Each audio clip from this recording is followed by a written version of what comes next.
रामकृष्ण हरी मंडळी, श्री स्वामी समर्थ. नमस्कार. अक्षय तृतीयेच्या दिवशी सोने खरेदी करणं खूप शुभ असतं. यामागची धार्मिक धारणा अशी आहे की या दिवशी मिळणारे धन आणि संपत्ती खूप लाभदायक असते. असं म्हटलं जातं की या दिवशी खरेदी केलेल्या वस्तू दीर्घकाळ टिकतात आणि शुभ परिणाम देतात. तसेच या दिवशी सोने खरेदी करणं खूप शुभ असतं. परंतु जर काही कारणास्तव तुम्हाला सोने खरेदी करता येत नसेल तर अशा काही गोष्टी आहेत ज्या खरेदी केल्याने घरात सुख समृद्धी येते. यासोबतच या गोष्टीमुळे लक्ष्मी आणि धनाची देवता कुबेर यांची कृपा देखील होते. तर आज या व्हिडिओतून आपण सोन्या व्यतिरिक्त अक्षय तृतीयेला कोणत्या गोष्टी इतर खरेदी करू शकतो याबद्दलचा सविस्तर व्हिडिओ मी तुमच्यासाठी घेऊन आलेली आहे. व्हिडिओ शेवटपर्यंत आवर्जून बघा. चॅनलवर नवीन असाल, पहिल्यांदाच माझे व्हिडिओ पाहत असाल तर चॅनलला अवश्य सबस्क्राईब करा. चला तर मग वेळ न घालवता आजच्या व्हिडिओला सुरुवात करूया. अक्षय तृतीयेच्या दिवशी सोनं खरेदी करण्याला अनन्यसाधारण असं महत्त्व आहे. या दिवशी आपण सोनं खरेदी केल्याने ते अक्षय स्वरूपात आपल्याला मिळतं असं म्हटलं जातं. परंतु आजकालचे सोन्याचे भाव लक्षात घेता काही जणांना सोनं खरेदी करणं हे शक्य नाही. तर त्यावेळेस तुम्ही सोन्याऐवजी चांदीच्या वस्तू देखील खरेदी करू शकता. म्हणजे तुमच्या देवघरामध्ये गणपतीची मूर्ती किंवा लक्ष्मीची मूर्ती नसेल तर तुम्ही या दिवशी गणपतीची किंवा लक्ष्मीची चांदीची मूर्ती घरामध्ये आणून त्यांची पूजा करून घरामध्ये त्या स्थापित करू शकता. किंवा या दिवशी तुम्ही चांदीची नाणी देखील खरेदी करू शकता. ज्यांना सोनं खरेदी करणं शक्य आहे त्यांनी 1 ग्रॅम का होईना या दिवशी सोनं अवश्य खरेदी करावं.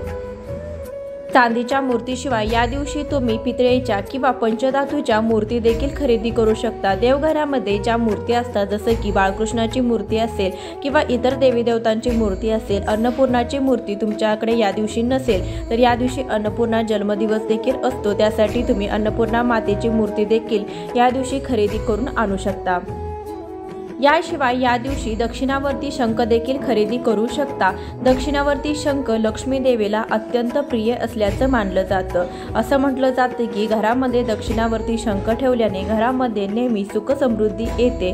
जेव्हा समुद्र मंथनाच्या वेळी समुद्रातून जेव्हा लक्ष्मी प्रकट झाली त्यावेळीच दक्षिणावर्ती शंख देखील आपल्याला मिळालेला आहे. त्यामुळे दक्षिणावर्ती शंखाला लक्ष्मी देवीचा भाऊ म्हटलं जातं. त्यासाठी आपण या शुभ दिवशी दक्षिणावर्ती शंख खरेदी करून घरामध्ये त्याची स्थापना करू शकता. दक्षिणावर्ती शंख घरामध्ये ठेवत असताना दक्षिणावर्ती शंख कधी तसाच ठेवू नये. दक्षिणावर्ती शंखामध्ये पाणी भरून हा शंख आपण घरामध्ये ठेवायचा आहे. दक्षिणावर्ती शंख घरामध्ये ठेवल्यानंतर घरामध्ये सुख समृद्धी येते व माता लक्ष्मीचा आशीर्वाद आपल्याला लाभू शकतो. याशिवाय देवघरातील देवतेंची पूजा करत असताना तुम्ही दक्षिणावर्ती शंखेने भगवान विष्णूची आणि माता लक्ष्मीची पूजा करत असताना अभिषेक केला तर नक्कीच त्याचं शुभ फळ तुम्हाला मिळत असतं. अक्षय तृतीयेला सोने खरेदी न केल्यास या दिवशी श्रीयंत्र खरेदी करणं शुभ मानलं जातं. अक्षय तृतीया हा दिवस घरात श्रीयंत्र आणण्यासाठी सर्वात शुभ मानला जातो. या दिवशी विधीपूर्वक श्रीयंत्राची स्थापना करावी. श्रीयंत्राला देवी लक्ष्मीचं आसन मानलं जातं. ज्या घरामध्ये श्रीयंत्र असतं अशा घरामध्ये देवी लक्ष्मी ही वास करत असते. कारण की श्रीयंत्र घरात ठेवल्याने घरामध्ये माता लक्ष्मीचं आगमन होतं. त्यासाठी तुम्ही या दिवशी श्रीयंत्र खरेदी करून घरामध्ये त्याची स्थापना करू शकता. याशिवाय तुमच्या देवघरामध्ये कामधेनूची मूर्ती नसेल तर या दिवशी तुम्ही घरामध्ये देवी कामधेनूची मूर्ती म्हणजे गोमातेची मूर्ती खरेदी करून तुम्ही त्याची स्थापना देवघरामध्ये करू शकता. यामध्ये तुम्ही पितळेची किंवा अशी मूर्ती देखील खरेदी करू शकता.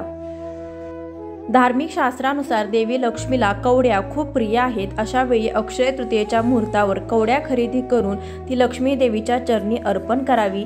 यासोबतच देवी लक्ष्मीची नियमानुसार पूजा करा आणि दुसऱ्या दिवशी कवड्या लाल कपड्यामध्ये गुंडाळून तिजोरीत ठेवा.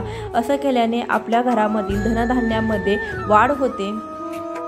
कवडी खरेदी करत असताना ती पिवळी कवडी खरेदी करावी. आपण देवघरामध्ये ज्या कवड्या स्थापन करणार आहोत त्या कवड्या पिवळ्या रंगाच्या असाव्या. तुम्हाला जर पांढरी कवडी भेटली तर तुम्ही त्या हळदीने पिवळ्या करून त्यानंतर देवघरामध्ये त्याची स्थापना करू शकता.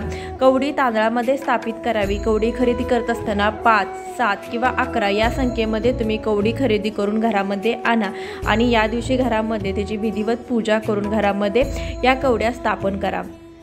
शास्त्रानुसार गोमती चक्र लक्ष्मीला अत्यंत प्रिय आहे। याच कारणामुळे लक्ष्मी पूजेमध्ये गोमती चक्र अवश्य ठेवावे। त्याच्या प्रभावाने लक्ष्मी कृपा प्राप्त होते, तसेच आर्थिक कामामध्ये येत असलेल्या अडचणी दूर होतात। त्यासाठी अशा प्रकारचं गोमती चक्र मिळतं, तर ते तुम्ही खरेदी करून या दिवशी घरामध्ये स्थापित करू शकता। यामध्येही देखील तुम्ही 5, 7 किंवा 11 गोमती चक्र खरेदी करून तांदळामध्ये घरामध्ये त्याची स्थापना करू शकता। तुमच्या घरातील संपत्तीचा साठा भरलेला राहावा किंवा कमावलेले पैसे टिकून राहावेत, यासाठी अशा प्रकारचा पितळेचा दिवा देखील तुम्ही खरेदी करू शकता। यामुळे गुरुग्रह मजबूत होतो। एखाद्याच्या कुंडलीत गुरुग्रह कमजोर असेल तर त्याला बलवान बनवण्यासाठी त्या व्यक्तीने पितळेची भांडी वापरावीत। असे केल्याने कुंडलीतील गुरुग्रहाची स्थिती मजबूत होते। पितळेच्या पात्रावरती गुरुग्रहाचे अधिराज असते। जर तुमची आर्थिक स्थिती सतत खालावत चाललेली असेल किंवा तुम्हाला पैशाची कमतरता जाणवत असेल तर देवी लक्ष्मी नेहमी तुमच्या घरात राहावी अशी तुमची इच्छा असेल तर या अक्षय तृतीयेच्या दिवशी पितळेच्या दिव्यामध्ये शुद्ध देशी तुपाचा दिवा लावून लक्ष्मीची आरती करावी। असं केल्याने आर्थिक स्थिती मजबूत होते व पैशाची कमतरता दूर होते। याशिवाय तुम्ही कमलगट्टा माळ देखील खरेदी करून आणू शकता। कमलगट्टा माळ म्हणजे कमळाच्या बियांपासून बनवलेली ही माळ असते 108 मण्याची। तर ही माळ लक्ष्मी मातेला वाहिल्याने घरामध्ये माता लक्ष्मीचा आशीर्वाद प्राप्त होतो। याशिवाय ही जी माळ आहे ती श्रीयंत्राच्या भोवती गुंडाळावी लागते, तर त्यासाठी तुम्ही कमलगट्ट्याची माळ देखील खरेदी करून आणू शकता। अक्षय तृतीयेच्या दिवशी हळद खरेदी करणं अतिशय शुभ मानलं जातं। हळदीचा संबंध हा थेट भगवान विष्णूंशी येतो आणि जिथे भगवान विष्णूंची सेवा केली जाते त्या घरामध्ये माता लक्ष्मी ही आपोआपच येते। त्यासाठी या दिवशी तुम्ही अगदी 5-10 रुपयाची हळद देखील खरेदी करू शकता। याशिवाय तुम्ही या दिवशी शुक्रवार देखील आहे आणि शुक्र ग्रहाचा संबंध हा पांढऱ्या वस्तूंशी म्हणजे तांदळाशी असतो आणि या दिवशी जर तुम्ही तांदूळ खरेदी केलं तर नक्कीच तुमचा शुक्र ग्रह मजबूत होऊन घरामध्ये माता लक्ष्मीची किंवा पैशासंबंधित आर्थिक बाबती संबंधित कमतरता कधीही भासणार नाही। त्यासाठी तुम्ही या दिवशी तांदळाची खरेदी देखील करू शकता। त्याशिवाय या दिवशी संपूर्ण धने खरेदी करणं अत्यंत शुभ मानलं जातं। या दिवशी संध्याकाळी पूजेच्या वेळेस लक्ष्मी आणि कुबेरांना नक्की धन अर्पण करा। असं केल्याने देवी लक्ष्मी तुमच्यावरती प्रसन्न राहते आणि तुमच्या घरामध्ये धनधान्याची कधीही पैशाची कमतरता भासत नाही। त्यासाठी या साध्या सोप्या वस्तू देखील तुम्ही खरेदी करू शकता। याशिवाय या दिवशी तुम्ही विड्याची पानं खरेदी करून आणू शकता।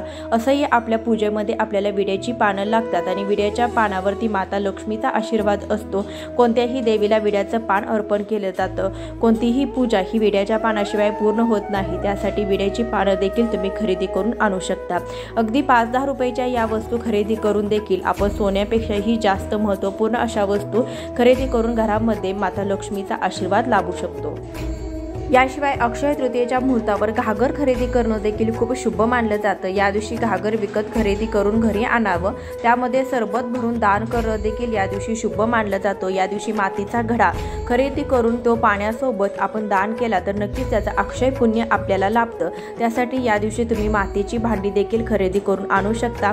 या दिवशी तुम्ही चांदीच्या वस्तूमध्ये हळदी कुंकवाचा करंडा देखील खरेदी करू शकता किंवा या दिवशी तुम्ही कुंकू देखील खरेदी करू शकता आणि ते कुंकू तुम्ही कपाळावरती लावू शकता किंवा पूजेमध्ये त्याचा समावेश करू शकता। असं केल्याने घरामध्ये अखंड सौभाग्य प्राप्त होतं। या दिवशी तुम्ही देवपूजेमध्ये लागणारी छोटी मोठी चांदीची पितळेची भांडी किंवा चांदीचा पितळेचा कलश अशा वस्तू देखील तुम्ही खरेदी करून आणू शकता। चांदीची कमी वजनाची भांडी देखील तुम्ही या दिवशी कमी पैशामध्ये खरेदी करू शकता किंवा पितळेचा कलश असो किंवा पितळेचं तांबण असो असे देवपूजेच्या संबंधित तुम्ही काही साहित्य देखील या दिवशी खरेदी करून आणणं देखील शुभ मानलं जातं। अक्षय तृतीयेच्या दिवशी देवी लक्ष्मीचा आशीर्वाद मिळवण्यासाठी घरामध्ये नारळ अवश्य खरेदी करून आणा। धार्मिक मान्यतेनुसार देवी लक्ष्मीची कृपा अशा लोकांवर सदैव राहते ज्यांच्याकडे या दिवशी नारळ खरेदी केला जातो। त्यामुळे जीवनामध्ये कोणतीही आर्थिक समस्या डोकावत नाही। त्यासाठी तुम्ही या दिवशी एखादा नारळ खरेदी करून त्याची कलशावरती स्थापना करू शकता किंवा पूजेमध्ये या नारळाचा समावेश देखील करू शकता। याशिवाय तुम्ही या दिवशी कुंकू देखील खरेदी करू शकता। शक्य असल्यास या दिवशी चांदीच्या वस्तू खरेदी करण्याचा प्रयत्न करावा, कारण की चांदीच्या वस्तूंचा संबंध हा शुक्र ग्रहाशी असतो आणि शुक्र ग्रहाचा संबंध हा माता लक्ष्मीशी असतो। या दिवशी तुम्ही चांदीच्या वस्तू खरेदी केल्या तर नक्की तुमच्या घरामध्ये माता लक्ष्मी ही अक्षय प्रमाणामध्ये वास करेल। या दिवशी सोने खरेदी करण्याला अनन्यसाधारण महत्त्व आहे। या दिवशी खरेदी केलेलं सोनं कधीही क्षय पावत नाही। सोन्याला सोनं लागतं, त्यासाठी या दिवशी तुम्ही सोने खरेदी करू शकता। असं मानलं जातं की अक्षय तृतीयेच्या दिवशी तुम्ही सोनं खरेदी करू शकत नसाल तर तुम्ही या दिवशी जवस खरेदी करू शकता। शास्त्रानुसार जवस खरेदी करणं देखील सोनं खरेदी करण्यासारखं शुभ मानलं जातं। या दिवशी खरेदी केलेलं जवस भगवान विष्णूंच्या चरणी अर्पण करा आणि नंतर ती लाल कपड्यामध्ये बांधून तिजोरीत ठेवा। यामुळे तुमच्या घरात संपत्तीत भर पडेल। अक्षय तृतीयेच्या मुहूर्तावर सोने खरेदी करण्याची परंपरा आहे, परंतु या दिवशी प्लॅस्टिक, ॲल्युमिनियम किंवा स्टीलची भांडी किंवा वस्तू खरेदी करू नका। असं मानलं जातं की धार्मिक मान्यतेनुसार या गोष्टीवर राहूचा प्रभाव असतो, त्यामुळे घरात नकारात्मकता आणि गरिबी येऊ शकते।